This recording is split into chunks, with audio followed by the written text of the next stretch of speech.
शिक्षा लिया, government school में टीचर बने, LLB की शिक्षा लेके वकील बने, और उसके बाद इस बहुजन समाज पार्टी का संस्थापक बने हुए काशीराम साहब ने बहन जी को मिले।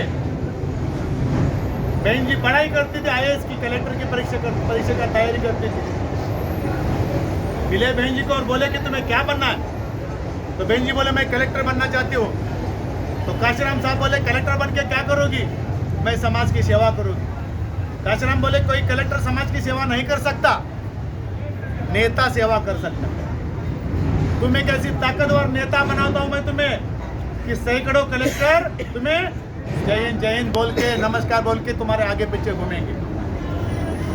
तो ऐसा हुआ, बहन जी ने उनका माना।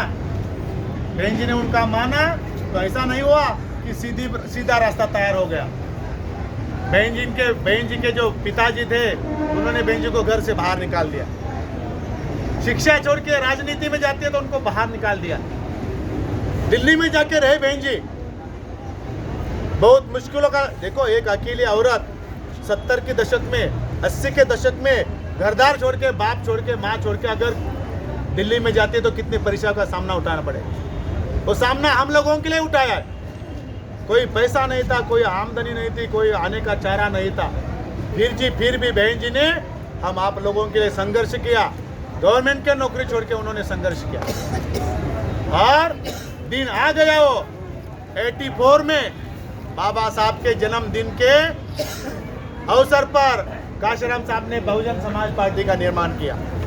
1984 में, 84 में बहुजन समाज पार्टी बनी और 89 में 5 साल के बाद पहली बार बहन का मायावती जी इस देश में सांसद बन गई, पार्लियामेंट में गई, खासदार बनी 1989 में। 89 में खासदार हो गई, 99 में माननीय काशीराम खासदार बन गए और तुरंत 93 में बहन मायावती जी उत्तर प्रदेश की उप मुख्यमंत्री बन गई।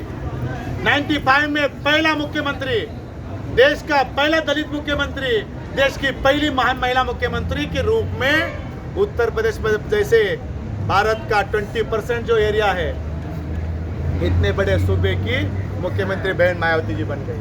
तालियां बजाओ।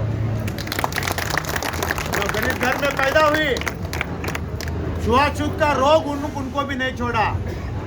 जिसको लोग छूते नहीं थे, वो छोटी जात में पैदा हुई बहन मायावती जी उत्तर प्रदेश में जैसे राज्य में, देश में पहली बार मुख्यमंत्री बन गए।